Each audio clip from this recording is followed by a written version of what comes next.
Yo, what's up guys? It's been a little while since we did some Siege videos, so I'm going to be doing a Siege video containing 2 Sieges over here. And yes, the thumbnail and the title is right. We're going to be doing a few bits of 2v3s just to get 11 hits in on both Sieges. So in both Sieges, I will actually do 11 hits rather than 10 hits.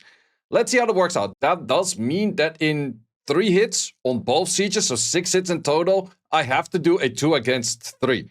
Let's see if that actually does work out because, well, it's just for fun. It's the early Siege. It doesn't matter all too much as of yet. And just having fun and that kind of stuff. So definitely using my good LD comps as always. Like, we're not going to skip out on those.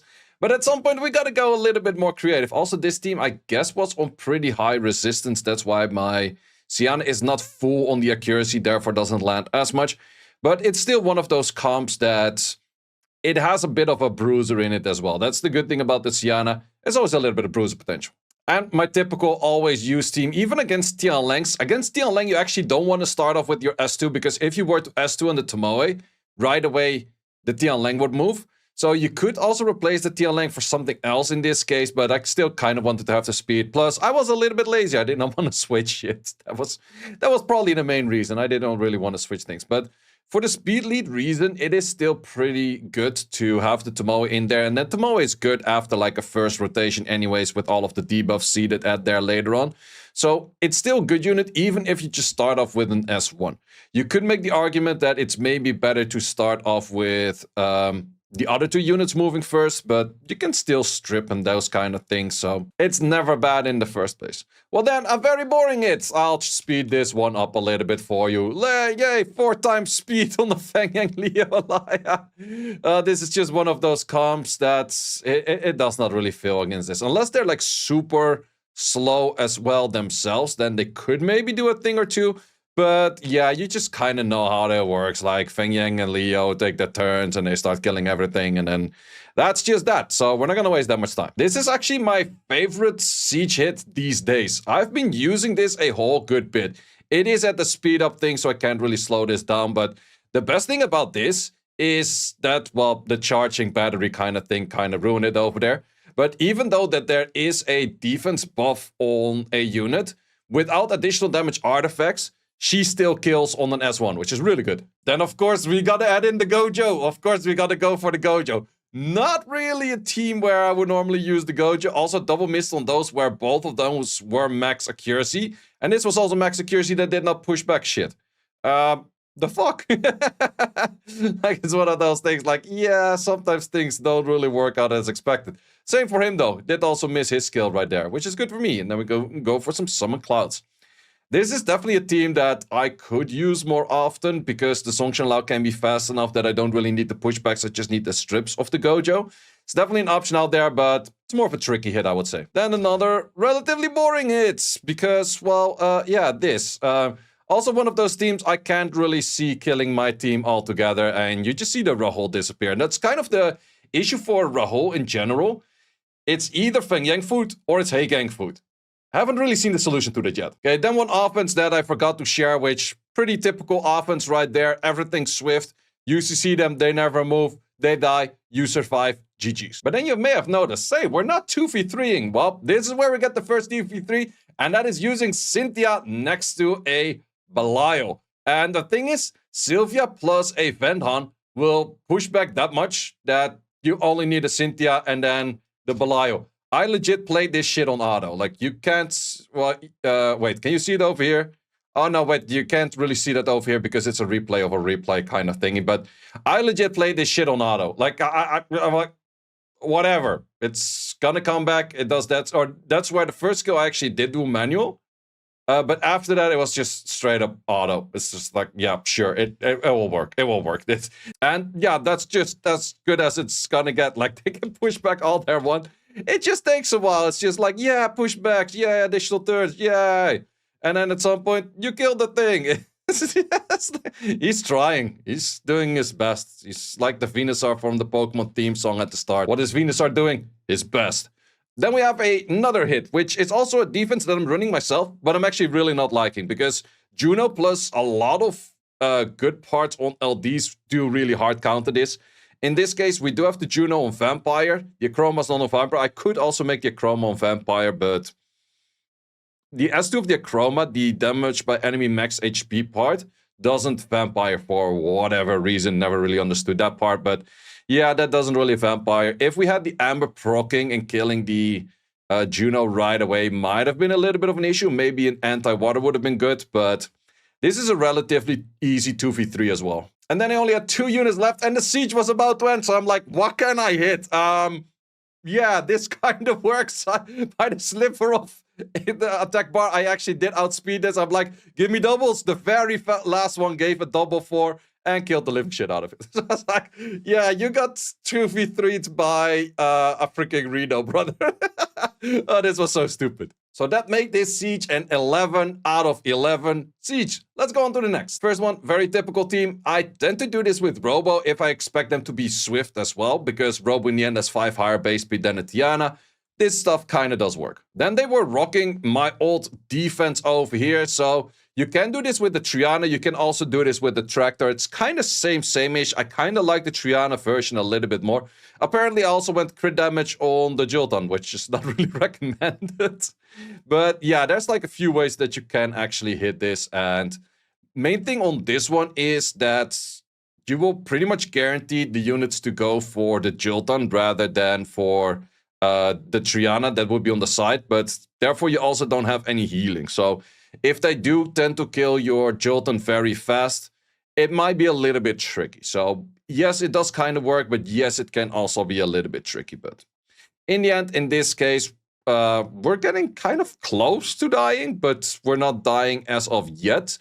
Also, the moment that you are doing the 1v1, you should still be winning. Like, that's the main thing. Like, the moment you have the 1v1 on the Windy, Windy is no longer as strong anymore as it used to be, where Windy gave shield to itself. If that was the case, Windy would definitely win, like, 2v1s. But in this case, 1v1 is doable, 2v1 not really. Then we also have, of course, the other version, which is the version I like a little bit more myself. This team was actually particularly slow.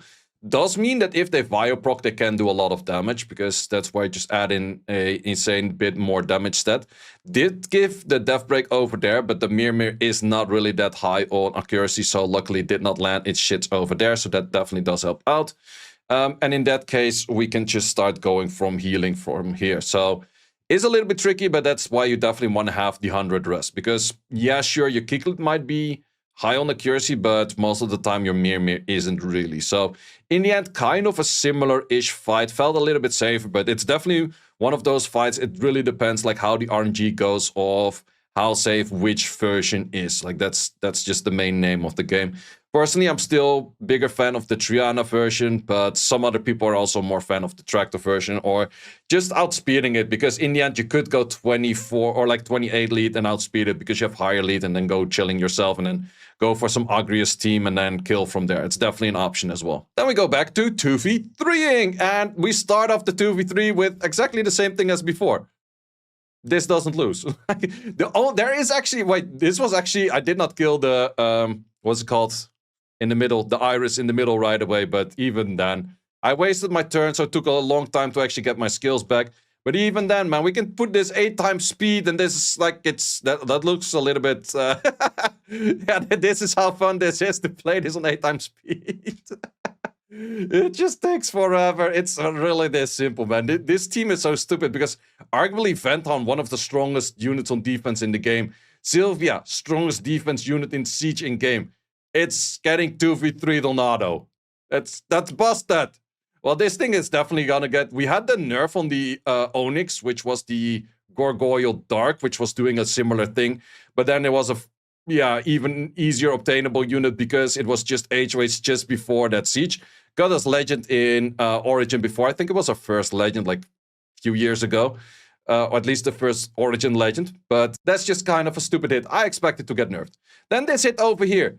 Idea was, I wasn't sure if he was Will or not, but I was expecting, like, if I do good enough damage on this, Triton moves, makes the Moor move full on rage. Let's see how much damage we do. But we got resisted over there on that hit.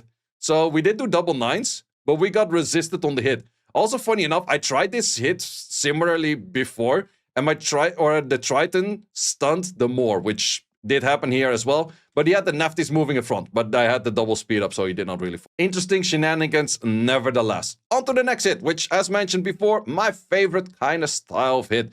This unit just rocks in so freaking much speed, and that is also good damage. Well, in this case, like, it doesn't really matter, like, what kind of Sonya or whatever I've put next to it, or Rigna. But yeah, it's just insane to see, like, how fast this thing starts lapping and starts going off and then going super ham. It's definitely not a RTA unit, but in Siege, really good. Then a little bit more on the speed check shenanigans to go. Well, we're 28 lead against the 24 lead, so I do expect to outspeed. And Agrius damage is just stupid. That's just the main thing it is. Also in this case, if Agrius tries to hit, or my Agrius, I have speed buff, he doesn't have speed buff, that's just where he's not gonna do any damage. So it's just one of those hits where Agrius plus chilling is just so crazy, crazy strong. And then we could do that hit, copying it and doing it twice. Yay! Not Agrius hit. It was a slight bit of a different hit. In this case, could not really fully kill the Robo, but that's totally fine. The chilling also has good bits of damage, so that definitely does help out. And then from here, it's just bruisering, and this is a bruiser that the chilling will 9 out of 10 win solo. But if there's anything next to it, he will definitely win. Then the hit that wasn't showed in the previous one, but similar style, it's just a crazy good hit. Free-to-play wise, well, you need a Verrat, but outside of the Verrat, I think it's one of the more free-to-play friendly teams, which is crazy, crazy good. It's just doing so much work with all of the stunts, prolonging the stunts, pushing back, giving the cooldown increases. Because of the cooldown increases, they don't really do their skills. Like, even if they take a few turns, as you see over here, everything is pretty tanky as well. So even if they take turns due to procs and resistance and all of that shenanigans, it is still not really deadly to have your enemy moving. Whereas the odds of them moving is pretty low, where you're like 3 times frozen. Like, we're going to go like close into like 4 times freeze. That's insane. You're not moving. Then another typical Maximilian hit. I could have been outsped over here. Tiana is not the fastest of units out there, but I was like, if I put my absolute fastest set on it, I'm probably kind of fine. This team, very particular tanky right there, but that's also where you make sure that your Tiana still does good damage, and then the Tiana damage was actually doing more than the Maximilian damage over there, and that just kind of makes it work. But definitely pretty tanky team right there. Then we gotta go back in 2v3ing, because there's... Then we gotta go back in 2v3ing, which once again is this style over here. Especially if I do move in front and his Maximilian is off-wheel, then... yeah, that's just Freya Koroma right there. There are a few other light LDs that do particular good in this. Could be a Jessica, could be a... I would say Jessica mainly. What else is kind of good? I think Friedeon maybe? Like, there's definitely a few LDs that might be like a good counter that you want to pair next to a Juno. But that's most of the time what we do against those if we 2v3 them. It's just Juno plus some kind of whatever LD that makes it work, and then it's just fairly easy from there. Like, that's just the main thing it is. This is actually... I really want to remove this defense, because this defense for me is also really not performing. I'm pretty sure... like, can you imagine this being that easy with the Juno? Imagine adding a 3rd unit on the field. It's like, it's a free win. Super free. And that once again makes it that we have 3 2v3s won. So in this round, we had 6 2v3s winning.